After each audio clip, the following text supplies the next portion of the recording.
commencer, est-ce que vous pouvez vous présenter, s'il vous plaît? Fabien Roussel, je suis maire de Saint-Amand-les-Eaux.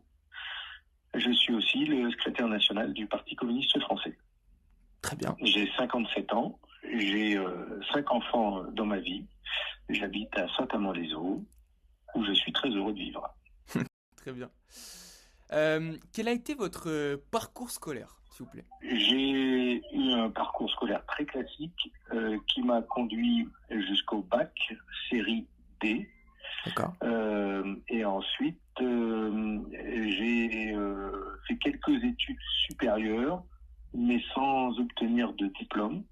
En revanche, quand je suis rentré dans la vie active, j'ai repris des études et j'ai passé un contrat de professionnalisation, c'est-à-dire j'ai repris des études tout en travaillant pour devenir journaliste reporter d'images. D'accord. C'est comme ça que je suis devenu journaliste caméraman.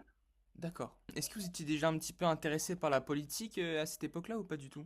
Je me suis intéressé à la politique dès le lycée. D'accord. Parce que j'ai été sensibilisé au combat contre l'apartheid en Afrique du Sud, qui était un régime ségrégationniste, et pour la libération de Nelson Mandela, qui était à l'époque le plus vieux prisonnier politique du monde, qui se battait pour la liberté de son peuple.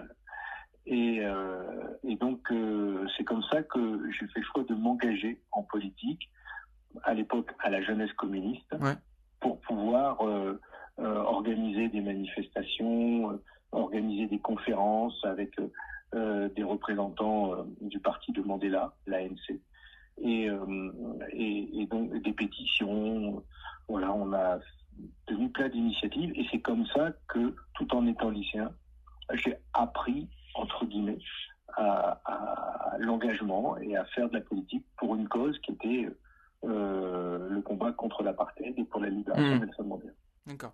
Ouais, donc c'est ça un petit peu le déclic vraiment pour l'entrée, on va dire, en politique, quoi.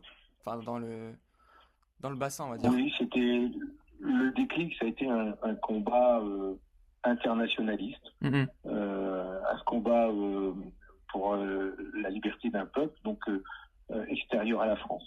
Mais très vite, parallèlement à ça, comme on était plusieurs à se mobiliser sur cette cause, on s'est aussi mobilisé contre des fermetures de classes, pour défendre les droits des lycéens. Et donc, on a profité de notre organisation pour aussi se battre pour le bien-être des lycéens dans le lycée dans lequel j'étais à l'époque. Donc du coup, quelles ont été les grandes étapes de votre parcours? Après l'apprentissage du métier de journaliste caméraman, j'ai exercé cette profession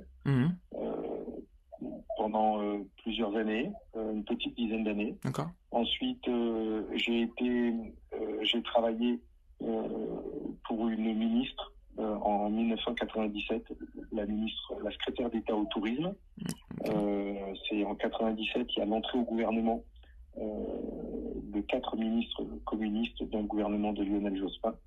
Et à cette époque-là, donc, je suis démarché, je suis recruté et je travaille pendant 4 ans comme conseiller auprès de la secrétaire d'État au tourisme. Ça a été un moment important parce que on rentre dans le lieu où se détermine la politique du pays. Ça a été très très intense et très enrichissant en termes d'expérience. Et ensuite, en faisant ça, j'ai quitté le métier de journaliste et je n'y suis plus retourné parce qu'ensuite j'ai continué à travailler avec Michel de Messine quand elle est devenue sénatrice, comme attachée parlementaire. Ensuite, j'ai travaillé pour d'autres élus comme collaborateur d'élus, attaché parlementaire. Et voilà, jusqu'en 2017. Et en 2017, je suis devenu député à la place d'Alain Bouquet. Du coup, j'imagine, au début, ça a été un petit peu difficile ou pas tellement dans votre carrière? Je pense que ça a toujours été difficile. Oui. C'est toujours difficile. En fait, c'est en même temps exaltant, passionnant, et en même temps difficile parce que quand on est collaborateur d'élu, quand on est conseiller d'un ministre, collaborateur d'élu, quand on est soi-même élu, on assume des responsabilités, on prend des décisions, on doit assumer des choix. Et bien sûr, c'est toujours difficile, mais c'est en même temps passionnant et exaltant parce qu'on participe à la vie de la société, on arrive à gagner des choses, on arrive à améliorer la vie des gens. Des fois on gagne, des fois on perd. Donc c'est toujours difficile, mais c'est toujours passionnant et exaltant. Qu'est-ce qui vous motive encore aujourd'hui?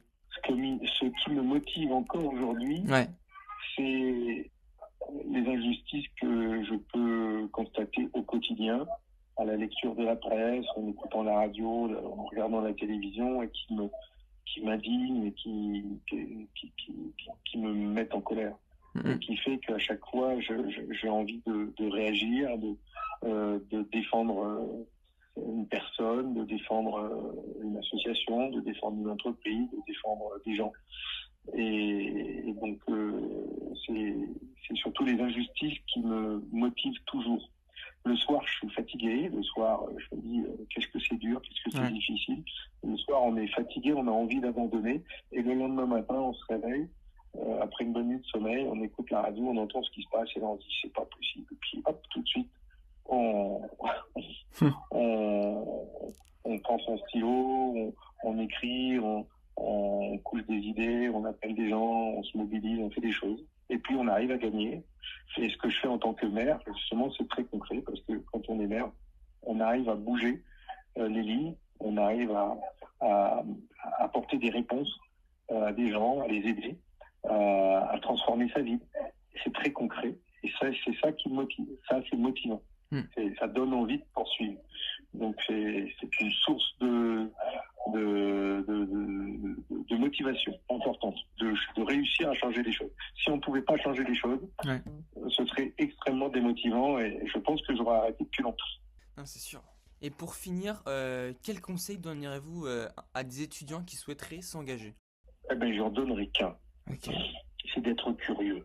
Je pense que la curiosité, c'est le plus beau trait de caractère que l'on puisse avoir dans ce monde où on est alimenté par les réseaux sociaux, par des médias très politisés. Il faut être curieux et aller chercher plusieurs sources d'informations. Il faut lire, il faut écouter, il faut être curieux pour pouvoir apprendre, se nourrir et ensuite faire son propre jugement. Je pense que la curiosité, quand on est étudiant et qu'on veut s'engager, c'est ce qui est le plus important pour ne pas avoir d'idées arrêtées et préconçues sur les choses. Et donc, lire plusieurs journaux d'horizons politiques, de tendances politiques différentes, c'est bien.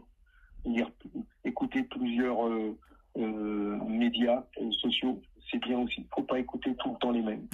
Il faut être curieux. Il faut toujours écouter le pour et le contre. Mais écoutez, sur ces belles paroles, je tenais à vous dire un grand merci pour votre disponibilité, pour avoir répondu à l'appel. Merci, c'est tout.